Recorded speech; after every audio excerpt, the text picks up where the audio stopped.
É maravilhoso observar como um procedimento sedimentado na medicina, como o peeling de fenol, que vem bombando nas mídias, tanto digitais como até mesmo nas mídias impressas, e que na solução de Baker e Gordon, provavelmente a sua apresentação mais comum, que data de 1962, o peeling de fenol, portanto, segue na história ao longo de todas essas décadas, testemunhando as múltiplas inovações em cosmetria, tanto farmacêuticas quanto tecnológicas, e ainda assim ele está lá todo mostrando os seus excelentes resultados.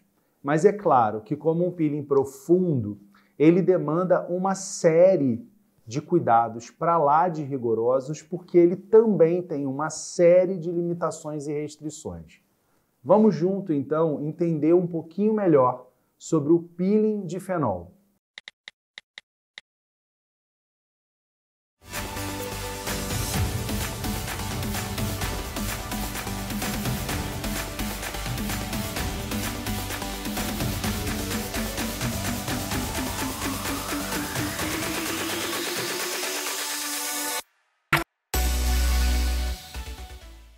Para você que não me conhece, muito prazer, eu me chamo Leonardo de Deus Melo, sou médico, cirurgião geral, pós-graduado em dermatologia e medicina estética.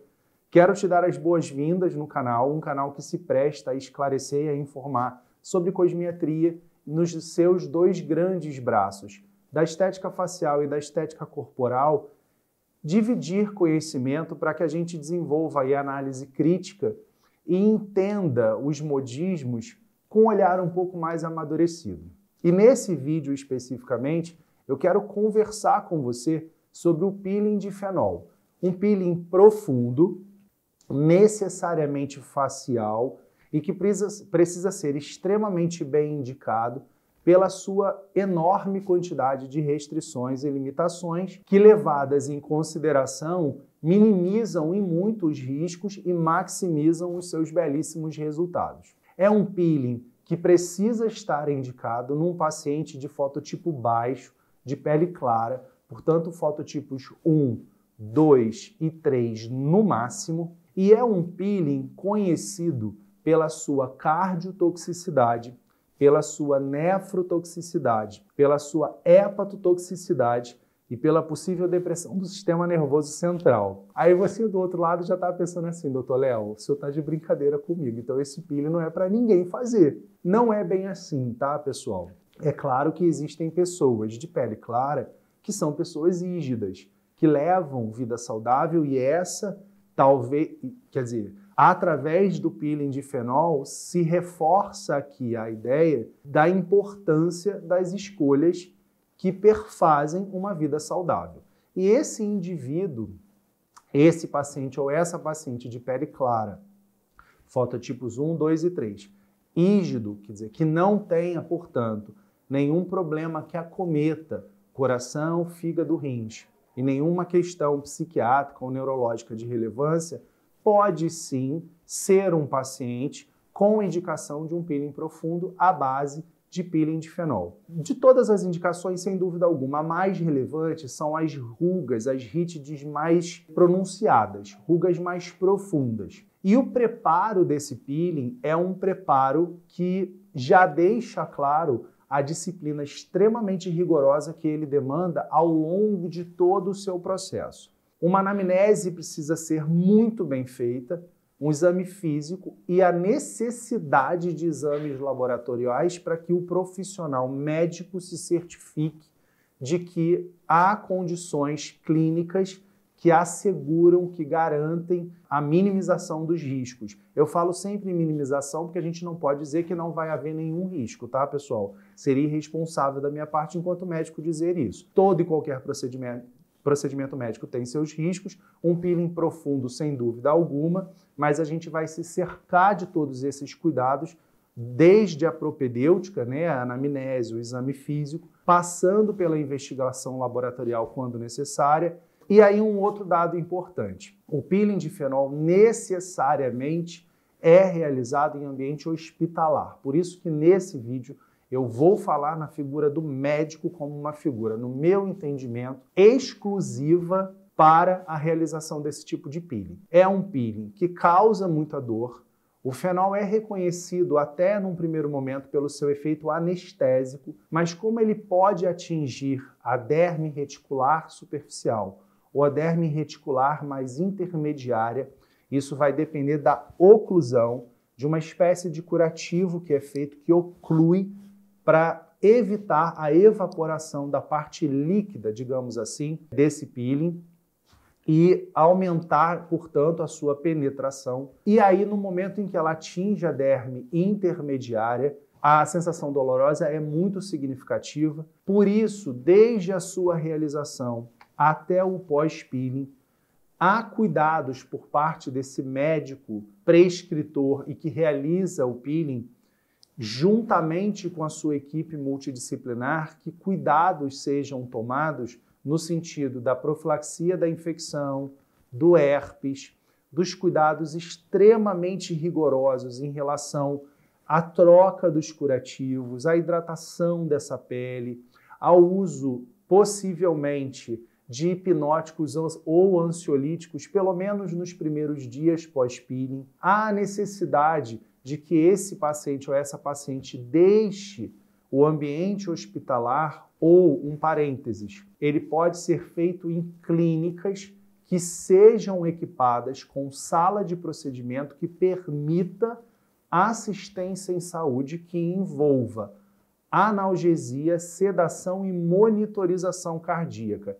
E nesse caso de uma clínica e não de um ambiente hospitalar, o eletrocardiograma do paciente que vai ser submetido a um peeling de fenol precisa necessariamente ser um eletrocardiograma normal, pelos riscos da cardiotoxicidade que a gente já conversou, desse paciente vir a apresentar uma fibrilação atrial, uma fibrilação ventricular, enfim, probleminhas ali significativos no mundo da cardiologia e que podem responder, infelizmente, por comprometimento da saúde do paciente. Por isso, peeling de fenol, pessoal, é sinônimo de equipe médica, é sinônimo de ambiente hospitalar, é sinônimo de monitorização acirrada, rigorosa. E com relação ao pós, cuidados extremamente rigorosos. É necessário que esse paciente deixe o ambiente hospitalar depois de algumas horas de observação, em geral de 4 a 6. Em casa, ele ou ela precisa ser estimulado a dietas líquidas para se evitar grandes amplitudes da abertura da boca, com certeza absoluta com a presença de um familiar ou de um cuidador que possa, nos primeiros dias pelo menos, estar com essa pessoa pela grande possibilidade de um edema palpebral muito relevante que atrapalharia, claro, a visão e, portanto, a autonomia desse paciente, além, obviamente, dos cuidados com os curativos que são trocados muitas vezes por dia, muito embora, na grande maioria das vezes, a equipe médica, quando faz um curativo com o qual o paciente deixa o ambiente hospitalar, esse mesmo curativo é removido pela equipe em 24 a 48 horas e aí os cuidados que se seguem a esse momento é que então dependem desse familiar ou desse cuidador. Ou seja, o que eu estou tentando passar para vocês com esse vídeo é que o peeling de fenol ele é reconhecido como um dos mais colagênicos, se não o mais colagênico. E por que eu lá no início do vídeo disse que eu acho muito maravilhoso que com todo o desenvolvimento da indústria farmacêutica e tecnológica, o peeling de fenol de 1962 continua sendo o peeling de fenol. Por quê? A gente ouve falar tanto em ácido polialilático, hidroxiapatita de cálcio, ultrassom microfocado e tanta coisa para flacidez, para reposicionamento dos tecidos. E o peeling de fenol de 1900 e lá vai bolinhas ainda continua entregando um grau de fotorrejuvenescimento absurdo.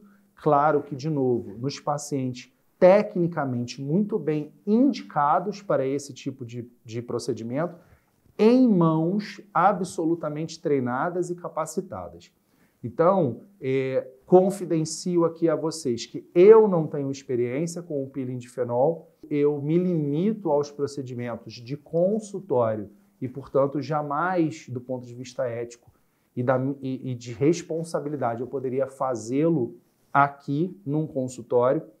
E acho que a grande mensagem que fica para o paciente que pensa na possibilidade de um peeling de fenol ou quer com um médico que tem essa experiência ver se é elegível para, antes de mais nada, entender se ele tem uma boa casuística. Quantos peelings de fenol essa equipe já fez? Há realmente experiência por parte dessa equipe? Porque a gente está falando de um peeling profundo, tá certo? E para quem então fica possivelmente desanimado com essa história, então eu nunca vou fazer, calma, porque em vídeos futuros a gente vai conversar sobre um primo mais recente do peeling de fenol, que é o peeling de fenol light. Sim, a indústria farmacêutica, então, repensando o papel extremamente relevante do fenol, porque ele causa muita retração e, por isso, a gente não fala só em fotorrejuvenescimento das rugas mais profundas, mas de até um certo reposicionamento da pele,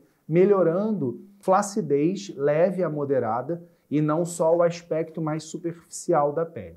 Esqueci de dizer para vocês que é um peeling demorado, não é um peeling rápido. A gente divide a face em unidades estéticas: frontal, malares, região perioral, periorbital ou periocular, nariz e mento. E essas áreas são abordadas por esse médico com intervalos entre elas de 10 a 15 minutos, segundo alguns autores, e há equipes que preferem considerar intervalos de até 20 minutos. E geralmente a gente opta por áreas maiores e vai abordando áreas menores até a última área estética.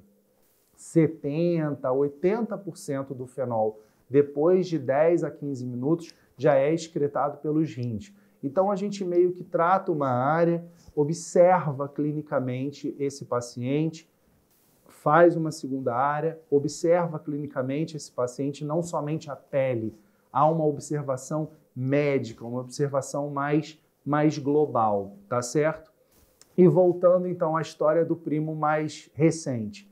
O que a indústria farmacêutica fez foi repensar o peeling de fenol diante de tantas vantagens que esse ácido exibe na pele, em não apenas apresentá-lo a 88%, que é o que a gente normalmente nota na solução de Baker-Gordon, que é a solução mais trivial que apresenta o peeling de fenol para as equipes que o fazem, mas numa reformulação, digamos assim, ele vira 24%. E aí a gente chama de peeling de fenol light. Claro que muito mais seguro, não absorvido sistemicamente, com todas aquelas toxicidades extremamente relativizadas, minimizadas, em alguns casos até ausentes, eu diria, mas que ainda assim demanda alguns cuidados. De qualquer forma, isso é assunto para um vídeo futuro em que eu convido a você, ficando ligadinho no canal, que a gente então, passadas algumas semanas, volte a conversar sobre. E se esse conteúdo foi bacana para você, então antes de fechar, eu preciso pedir que você aperte aí o seu joinha, que você entregue para a gente, para a equipe, o teu comentário.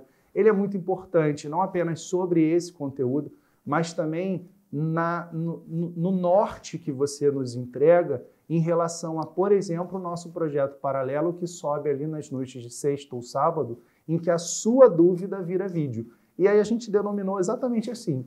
No Sua Dúvida Vira Vídeo, a sua dúvida pode ser valorizada de tal sorte que ela aparece num vídeo e aí a gente conversa sobre a sua dúvida, que muito provavelmente pode ser a dúvida de várias outras pessoas. E aí aqui também não é um espaço para a gente ter vergonha de ter dúvida. Esse é um espaço para a gente, com muita tranquilidade, com muita humildade, mostrar os interesses que tem em cosmetria, em estética facial e corporal e trocarmos, crescermos juntos, tá certo? E claro, inscrever-se no canal, isso é super importante para o crescimento e para o desenvolvimento do canal, e ativar o sininho, porque aí quando sobe um conteúdo novo como esse que você acabou de assistir, você é notificado. Se você puder assistir naquela hora, ótimo, eu vou ficar muito feliz, mas se você não puder assistir naquela hora, não tem problema. Eu sei que a gente se vê pelo menos 2 vezes por semana. Uma em que a gente fala num vídeo um pouco mais denso como esse, sobre um assunto da cosmiatria, e num outro, de maneira um pouco mais leve, mais informal, em que a sua dúvida vira vídeo. Tá certo? Beijo, até semana que vem e juízo com a pele.